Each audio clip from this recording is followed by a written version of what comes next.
Halo semuanya, selamat datang lagi di sesi bedah materi kita.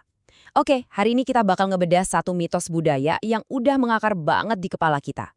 Kalian pasti sering kan dengar cerita soal miliarder yang sukses murni dari nol. Narasi ini tuh seolah bilang kalau pencapaian ekonomi yang luar biasa itu cuma butuh satu hal, kerja keras, pantang menyerah. Tapi, tunggu dulu, apa iya ceritanya cuma sesederhana itu? Nah, ini dia pertanyaan provokatifnya. Benarkah para raksasa ini benar-benar berangkat dari nol besar?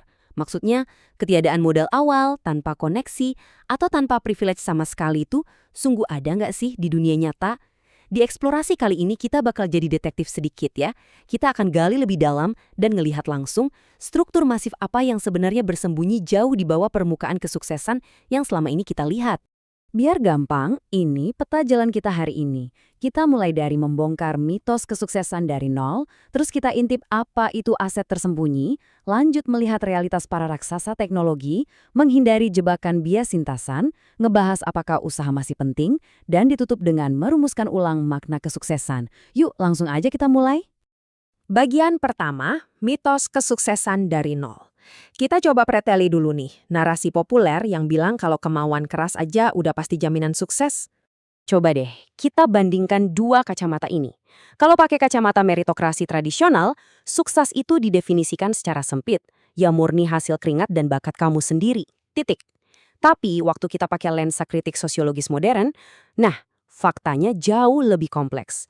Kesuksesan itu sebenarnya hasil interaksi yang rumit banget antara bakat, usaha, dan yang paling sering dilupakan, keberuntungan struktural. Ide sukses murni dari nol ini sering banget nutupin landasan pacu yang nggak kelihatan, kayak dukungan keluarga atau infrastruktur publik. Bahayanya, pemahaman lawas ini bisa bikin orang merasa paling berhak atas segalanya, padahal ada faktor eksternal yang main di sana. Oke, kita masuk ke bagian kedua, aset tersembunyi. Di sini kita bakal bahas konsep revolusioner dari sosiologi soal kapital sosial dan budaya.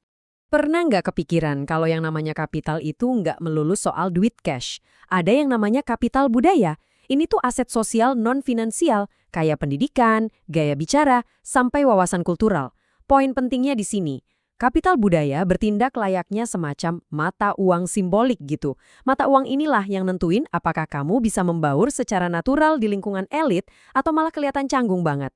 Kalau diakui, kapital ini bisa dengan gampang dikonversi jadi keuntungan ekonomi yang nyata.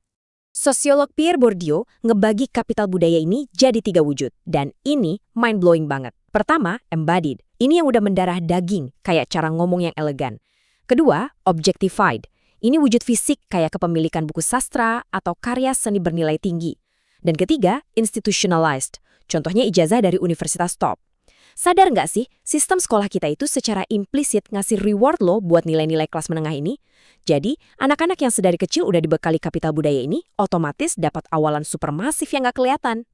Terus, selain budaya, ada lagi nih saudaranya, kapital sosial. Gampangnya, ini adalah portofolio relasi kamu. Jaringan pertemanan, norma, dan rasa saling percaya yang jadi semacam lem organisasi. Coba bayangin, dengan kenal orang yang tepat di circle elit, kamu bisa dapat akses instan ke info orang dalam, rekomendasi kerja, sampai kemitraan bisnis yang jalurnya bahkan tertutup buat masyarakat umum. Ibaratnya, kamu punya jalur tol khusus lah. Lanjut ke bagian ketiga, realitas para raksasa teknologi. Gimana kalau teori tadi kita pakai buat ngeliat langsung tokoh-tokoh paling ikonik zaman sekarang? Mari kita jajarin mitos dan realitasnya secara blak-blakan ya. Mitosnya Jeff Bezos itu mulai dari garasi. Faktanya, orang tuanya nyuntikin dana sampai $250.000.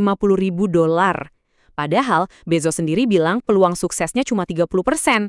Terus Bill Gates si mahasiswa dropout legendaris, ibunya ternyata punya koneksi langsung ke dewan direksi IBM, dan Gates udah dapat akses ke komputer super langka di sekolah elitnya pas tahun 60-an. Zuckerberg juga sama. Sebelum bikin Facebook di asrama, dia udah dikasih tutor komputer privat di usia 12 tahun, plus pinjaman $100.000 dari ayahnya. Jangan salah paham, mereka ini jenius dan pastinya pekerja keras banget. Tapi, apakah mereka mulai dari nol besar? Jelas nggak? Masuk ke bagian keempat, jebakan logika bias sintasan. Ini penting banget biar kita nggak gampang terkecoh waktu menganalisis orang sukses. Kenalkan, ini yang namanya bias sintasan atau survivorship bias. Ini tuh semacam blind spot psikologis di mana kita secara keliru cuma fokus ngelihat para pemenang yang berhasil lolos dan benar-benar ngelupain mereka yang gagal.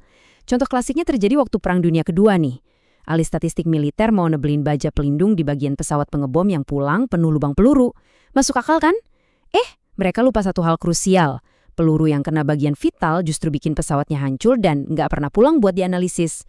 Kita jadi salah ngambil kesimpulan kalau cuma ngelihat yang selamat aja. Coba kita bawa ke realitas bisnis. Faktanya sangat mengejutkan. 95% startup itu gagal. Tapi karena kita kena bias sintasan ini, kita cuma disuapin saran-saran nekat dari CEO Rockstar yang masuk di probabilitas 5% tadi. Imbasnya apa? Kita jadi pede banget ngeremehin risiko dan ngelebih-lebihin peluang sukses kita sendiri. Padahal kita lupa kalau para survivor ini seringkali udah punya jaring pengaman finansial yang sangat kuat kalau mereka sampai jatuh. Bagian kelima, apakah usaha masih penting? Mesti ditanyain nih, kalau banyak faktor luar, kerja keras ada gunanya nggak sih? Jawabannya ya pastinya tetap penting dong. Kita sama sekali nggak membuang peran agensi dan ketangguhan pribadi. Coba kita analisis kasus nyata ketangguhan kayak Oprah Winfrey atau Howard Schultz dari Starbucks. Mereka berdua benar-benar lahir dari kemiskinan dan ngelewatin trauma yang luar biasa. Kerja keras dan agensi mereka lah yang narik mereka keluar dari sana. Tapi, dan ini poin netralnya, mereka tetap butuh daya ungkit struktural loh di tengah jalan. Schultz kebantu banget lewat beasiswa atletik, sementara Oprah dapat peluang emas broadcasting waktu umur 17 tahun yang langsung ubah jalan hidupnya. Makanya, kutipan brilian dari Oprah ini pas banget buat ngerangkum semuanya. Keberuntungan adalah pertemuan antara persiapan dan peluang. Kutipan ini nunjukin ke kita, kalau di level kesuksesan yang paling tinggi sekalipun, kamu emang butuh ketangguhan dan persiapan yang gila-gilaan. Tapi, usaha yang luar biasa itu pada akhirnya harus bertabrakan sama peluang struktural biar bisa meledak jadi hasil yang nyata. Terakhir, bagian keenam, merumuskan ulang makna kesuksesan. Saatnya kita ubah cara pandang kita berdasarkan apa yang udah kita bedah tadi. Ini dia rumus definitif dari analisis kita. Kesuksesan itu sebenarnya adalah fungsi dari agensi individu kita, dikalikan dengan kapital bawaan, dikalikan dengan struktur peluang, dan dikalikan sama keberuntungan. Kelihatan kan di sini?